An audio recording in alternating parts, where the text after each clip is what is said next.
رابطه باید از نظر احساسی رضایت طرفین رو برآورده بکنه. رابطه عاطفی مثبت باید شما رو خوشحال‌تر کنه و باعث بشه حالتون بهتر بشه. با این حال اگر رابطه‌ای باعث ناراحتی شما شد، ممکنه شما درگیر یه رابطه سمی شده باشید. توی این ویدیو 5 تا نشونه مهم رابطه سمی رو بهتون میگیم. 1. عدم اعتماد.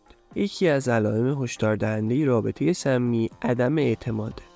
توی این روابط هر حرکت شما زیر سوال میره و نظرات شما اصلا اهمیتی نداره. چنین مواردی از عدم اعتماد متقابل ناشی میشه. وقتی شریک زندگی شما به شما اعتماد نداره، توی تمام مسائل زندگی شما دخالت میکنه و این دخالت‌های زیاد ممکنه شما رو خسته کنه. اعتماد پایه و اساس هر رابطه سالمیه و اگه اعتماد توی رابطه شما وجود نداشته باشه، شما وارد یک رابطه سمی شدی. شماره 2. بی احترامی کردن. احترام گذاشتن به همدیگه علامت یک رابطه سالمه. با این حال توی روابط سمی متوجه میشید که همسرتون از شما بی دلیل انتقاد میکنه یا به شما توهین میکنه.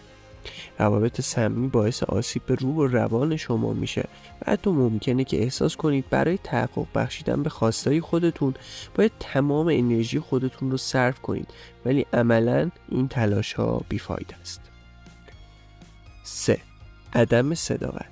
توی یه رابطه سالم باید بتونید تمام مسائل شخصیتون رو با یکدیگر به اشتراک بذارید. اگر هر کدوم از شما بهونه‌ها و دروغایی برای مخفی نگه داشتن از همدیگه پیدا کنید، پس به همدیگه اعتماد ندارید.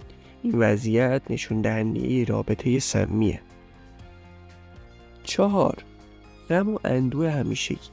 اشکالی نداره که گاهی غمگین بشید، اما اگر این غم دائمیه و شما رو به سمت افسردگی سوق میده، به نظر میرسه شریک زندگی شما فقط به ناراحتی های شما اضافه میکنه و برای بهبود این قضیه تلاشی نمیکنه. 5. قطع روابط با دوستان و خانواده خود.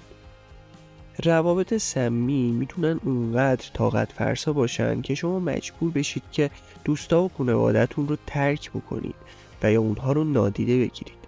اگه برای جلوگیری از درگیری با همسرتون روابط خودتون رو با دوستاتون و خانواده‌تون متوقف کردید، این نشونه یه رابطه سمی. توی کامنت ها لطفاً بهمون بگین دیگه چه علامت هایی برای رابطه های سمی میشناسید که ما اشاره بهشون نکردیم.